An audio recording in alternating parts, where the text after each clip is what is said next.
Assalamualaikum warahmatullahi wabarakatuh. Alhamdulillahirabbil alamin wa bihi nasta'in ala umurid dunya waddin. Wassalatu wassalamu ala asrafil anbiya'i wal mursalin wa ala alihi wa sahbihi ajma'in. Amma ba'du. Di video pembelajaran kali ini, marilah kita membahas tentang beriman kepada kitab-kitab Allah. Adapun kompetensi dasar dari materi ini adalah menganalisis makna iman kepada kitab-kitab Allah. Sedangkan tujuannya adalah meyakini adanya kitab-kitab suci Allah Subhanahu wa taala. Yang selanjutnya menjelaskan kandungan dalil naqli tentang iman kepada kitab-kitab Allah. Selanjutnya menunjukkan perilaku yang mencerminkan iman kepada kitab-kitab Allah. Marilah kita perhatikan peta konsep berikut ini. Kitab terbagi 4, Taurat, Zabur, Injil, Al-Quran. Sedangkan Taurat Allah turunkan kepada Nabi Musa alaihissalam, turun di Mesir dan khusus untuk orang-orang Bani Israel, berisi 8 larangan dan 2 perintah. Sedangkan kitab Zabur Allah turunkan kepada Nabi Daud alaihissalam, diturunkan di Darussalam dan untuk Bani Israel, berisi tentang pujian kepada Allah, zikir, doa, dan nasihat. Sedangkan kitab Injil Allah turunkan kepada Nabi Isa alaihissalam dan Allah turunkan di Yerusalem untuk Bani Israel, berisi tentang tuntutan hidup, zuhud, dan isi kitab-kitab sebelumnya. Sedangkan Al-Quran Allah turunkan kepada Nabi Muhammad SAW, turun di Mekah dan Madinah untuk seluruh kaum, berisi tentang akidah, hukum-hukum syariat, dan muamalat. Dan Al-Quran ini adalah penyempurna dari kitab-kitab sebelumnya. Pengertian beriman kepada kitab Allah. Iman artinya percaya. Iman kepada kitab Allah artinya mempercayai dengan sepenuh hati bahwa Allah Subhanahu wa taala telah menurunkan beberapa kitab kepada para rasulnya yang berfungsi sebagai penuntun kepada umat manusia dalam menjalani kehidupannya. Belum dikatakan seorang mukmin beriman bila dia belum beriman kepada kitab-kitabnya. Firman Allah dalam Quran surah An-Nisa ayat 136. Bismillahirrahmanirrahim. Ya ayyuhalladzina aminu billahi wa rasulihi wal kitabil ladzi nazzala ala rasulihi wal kitabil ladzi anzala min qabl wa man yakfur billahi wa malaikatihi wa kutubihi wa rusulihi wal yawmil akhir faqad adalla dalalan ba'ida. Quran surah An-Nisa ayat 136. Tujuan dan maksud dari diturunkannya kitab-kitab tersebut adalah agar manusia beribadah kepada Allah semata tanpa menyekutukannya dengan sesuatu apapun. Selanjutnya, kandungan kitab-kitab Allah yang pertama adalah kitab Taurat. Pokok ajaran kitab Taurat berisi tentang akidah atau tauhid dan hukum-hukum syariat atau yang terkenal dengan 10 perintah Tuhan, yaitu berisi 8 larangan dan 2 perintah, yaitu yang pertama, jangan ada padamu ilah lain di hadiratku. Yang kedua, jangan membuat patung ukiran dan jangan pula menyembah patung karena aku Tuhan Allahmu. Ketiga, jangan kami menyebut Tuhan Allah dengan sia-sia. Yang keempat, ingatlah kamu akan hari Sabat supaya kamu sucikan dia. Yang kelima, berilah hormat kepada bapa ibumu. Yang keenam, jangan membunuh sesama manusia. Ketujuh, larangan berbuat zina. Kedelapan, larangan mencuri. 9, larangan menjadi saksi palsu. 10, larangan berkeinginan memiliki hak orang.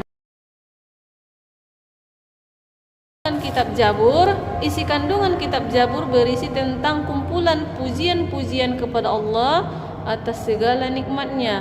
Selain itu berisi tentang zikir, doa, nasihat, dan hikmah. Kitab Zabur merupakan petunjuk untuk kaum Nabi. Kitab Injil Isi kandungan kitab Injil adalah ajaran untuk hidup dengan zuhud, karena pada masa itu orang-orang Yahudi sedang dilanda kerakusan dan ketamakan kepada harta. Isi lainnya sama dengan kitab-kitab sebelumnya, namun sebagian menghapus hukum-hukum tertera di kitab Taurat yang tidak sesuai di masa itu. Firman Allah dalam Quran surah Al-Maidah ayat 46. Bismillahirrahmanirrahim. وقفينا على آثارهم بعيسى بن مريم مصدقا لما بين يديه من التوراة وآتيناه الإنجيل فيه هدى ونور ومصدقا لما بين يديه من التوراة وهدى وموعظة للمتقين. Al-Maidah ayat 46, yang artinya, dan kami iringi jejak mereka nabi-nabi Bani Israel dengan Isa putra Maryam, membenarkan kitab-kitab sebelumnya yaitu Taurat, dan kami telah memberikan kepadanya Injil, sedang di dalamnya ada petunjuk serta pengajaran untuk orang-orang yang bertakwa. Quran surah Al-Maidah ayat 46. Yang terakhir adalah kitab Al-Quran, sebagaimana firman Allah dalam Quran surah Al-Hijr, Bismillahirrahmanirrahim, Inna nahnu nazzalna dzikra wa inna lahu lahafizun. Al-Hijr ayat 9, yang artinya, sesungguhnya kami telah menurunkan az-zikr Al-Quran dan sesungguhnya kami benar-benar memeliharanya. Adapun isi ajaran atau isi pokok dari Al-Quran itu sendiri adalah sebagai berikut. Yang pertama adalah tauhid, yakni tentang keimanan kepada yang gaib, yaitu kepada Allah dan akhirat. Yang kedua, isi pokoknya adalah syariah, yaitu berisi hukum-hukum Allah. Yang ketiga, isi pokoknya adalah akhlak, yakni tentang pedoman berakhlak.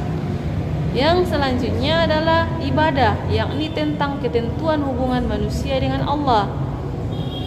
Yang kelima, muamalah, yakni tentang ketentuan hubungan dalam kehidupan sosial atau manusia dengan manusia. 6. Isi pokok tentang sejarah, berisi tentang kisah-kisah para nabi dan rasul dan ulama terdahulu.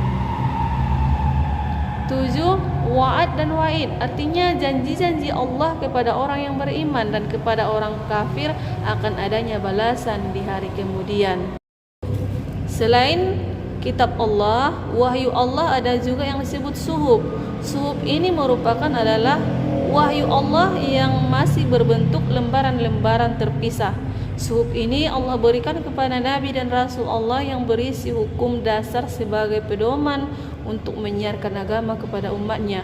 Suhuf ini Allah turunkan kepada Nabi Ibrahim, Musa. Hal ini dijelaskan dalam Al-Quran surah Al-A'la berikut ini.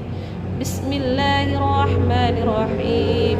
Inna hadza lafis suhufil ula suhufi Ibrahim wa Musa. Yang artinya, sesungguhnya ini benar-benar terdapat dalam kitab-kitab yang baru, yaitu kitab Ibrahim dan Musa. Di antara nabi yang menerima suhuf antara lain Nabi Adam alaihissalam menerima 10 suhuf, Nabi Ibrahim alaihissalam menerima 30 suhuf, Nabi Sid alaihissalam menerima 50 suhuf, Nabi Musa alaihissalam menerima 10 suhuf sebelum diturunkannya kitab Taurat.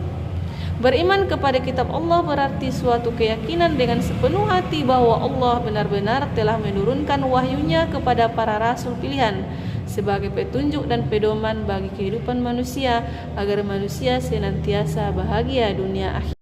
Beriman kepada kitab Allah, yang pertama adalah beriman dan meyakini bahwa kitab-kitab suci tersebut diturunkan dari Allah. Yang kedua, beriman dan mempercayai nama-nama kitab suci yang kita ketahui.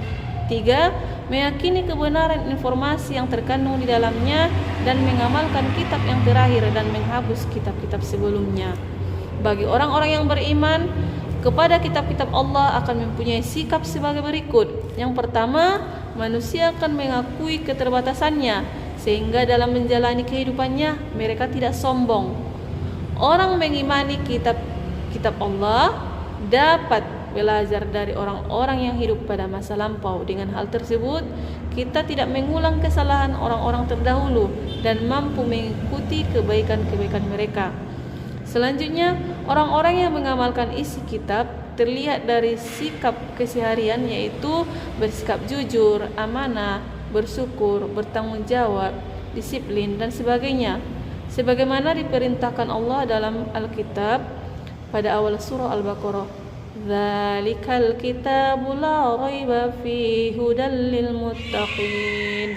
Artinya, kitab Al-Quran ini tidak ada keraguan padanya, petunjuk bagi mereka yang bertakwa. Quran surah Al-Baqarah ayat 2. Menampilkan sikap mencintai Al-Quran sebagai kitab Allah.